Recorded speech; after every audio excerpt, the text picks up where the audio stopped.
when you're working in public, and to me working in public doesn't just mean that you're putting a piece outside. Working in public means you're engaging in public imagination. I think the risks are large, and as an artist, you're not isolated from them. You're out in people's environment, and you're open to whatever comes. And so for me, the process of experiencing that has always been fascinating. It's sometimes difficult. It's usually frightening, because you never know exactly what's going to happen. I'm Kurt Perschke, and this is RedBall UK.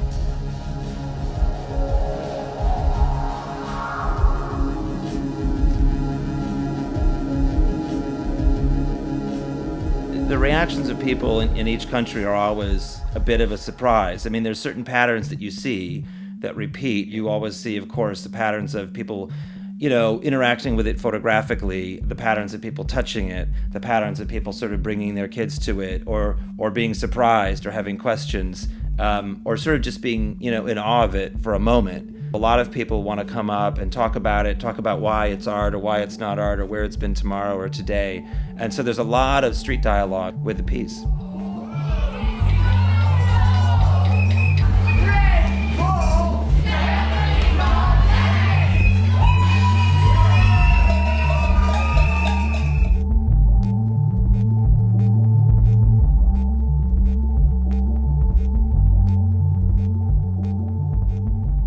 One of the things you will see at a site sometimes is that once the piece has sort of brought people together, that conversations flare up, or they're having different experiences, or they're helping each other take each other's photos, and that community, the sort of zone of action that happens around the piece, is actually very much what the piece is about.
Part of the way the project functions is by inviting people in. It functions by being charismatic and by being playful and by not asking anything of them.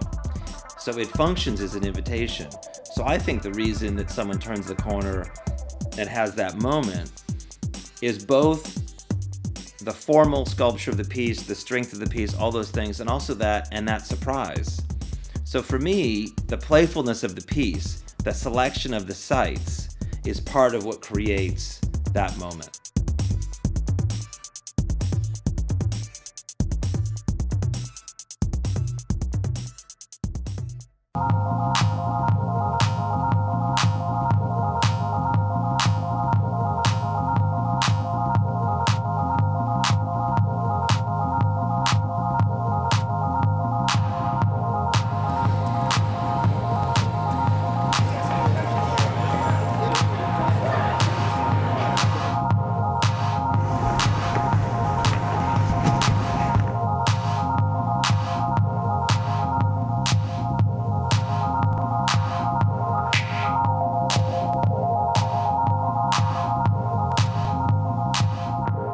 Well, the almshouse, St. Catherine's Almshouse, was an interesting site because there's almost really no building there. There's just a shell, there's no roof. And so I was quite interested in the idea of using that opportunity on the top of the building for a site.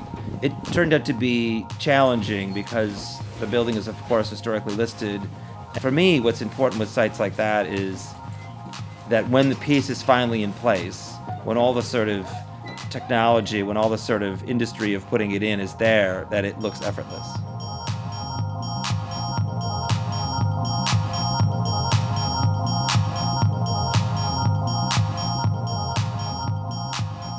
because you can't touch it, it moves the interactions into the photographic. Even if you're taking a piece off the street, and in this case putting it in the air, you're activating a more of an imaginative reflection of the piece, as opposed to like the tactile, immediate, playful one.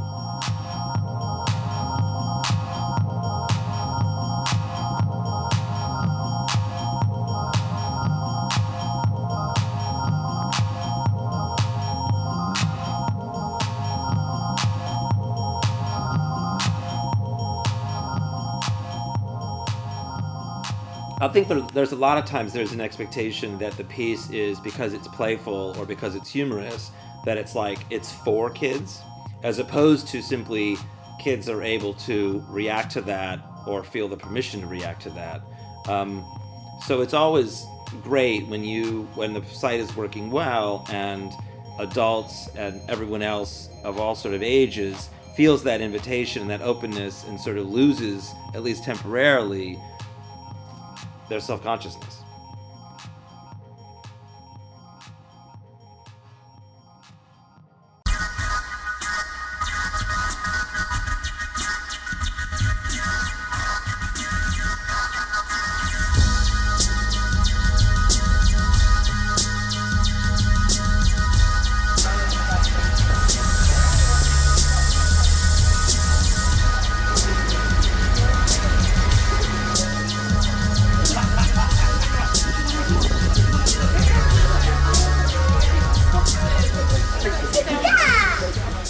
The project actually has a really great track record with weather. It's been lucky for like a decade. So this is the first time we've really had serious rain. And, I was worried about that, but actually, as it turned out, nobody else was really worried about it. So the public came out anyway, despite the weather, and I think for everyone else, it's sort of what they might have expected. The weather doesn't actually affect the piece, but the weather can affect the audience.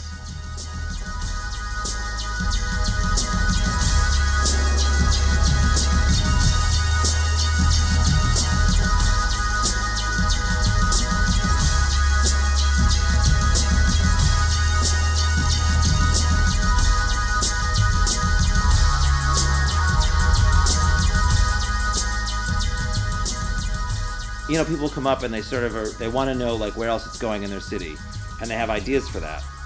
And in that moment, that person is taking on the entire artistic process of looking and imagining possibilities. And so that's very much the essence of the piece, is that idea of looking and seeing, and the RedBall itself is just a means to that end. It's a means to imagination.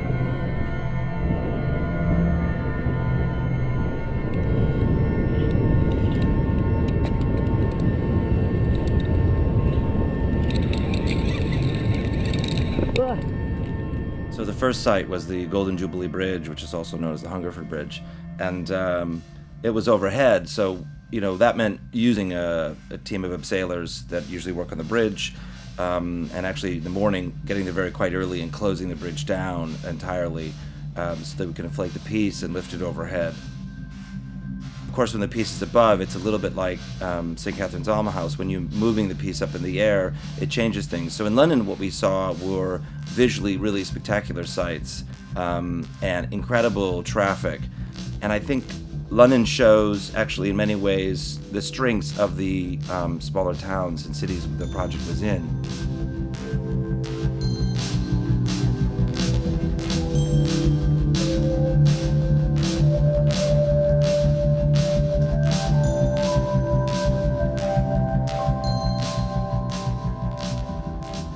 London, in many ways, operates as sort of the ambitious, imaginative, grand part of the tour because of the visualness of the sites, the significance of the locations, and the way the piece was able to move through an area that is known worldwide. It really shows how much the project built an audience in those cities and how much people were embracing the piece and coming out for it.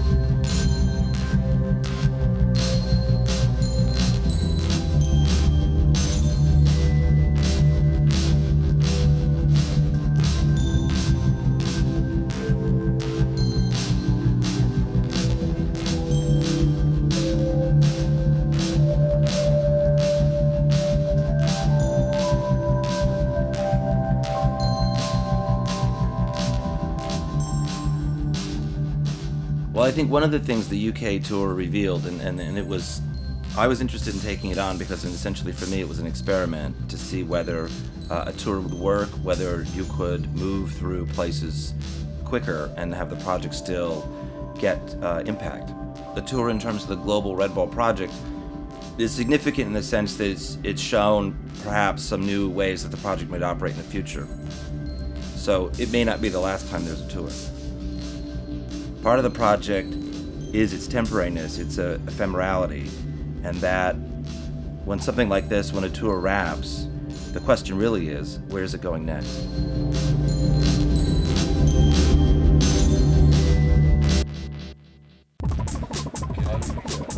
Wait, I get this email and then we'll get out of here. Alright, okay. You're filming this?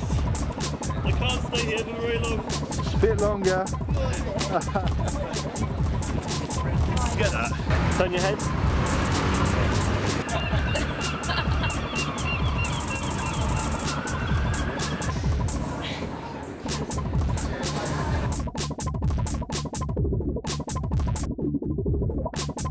I'm actually recording this, by the way. What's actually doing this?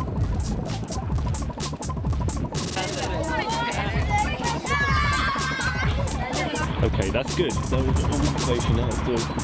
Let's do a good take, right? There you go. Okay. Nothing like that. Yeah, I know. Hey Danny, would you like some mango and yogurt smoothie?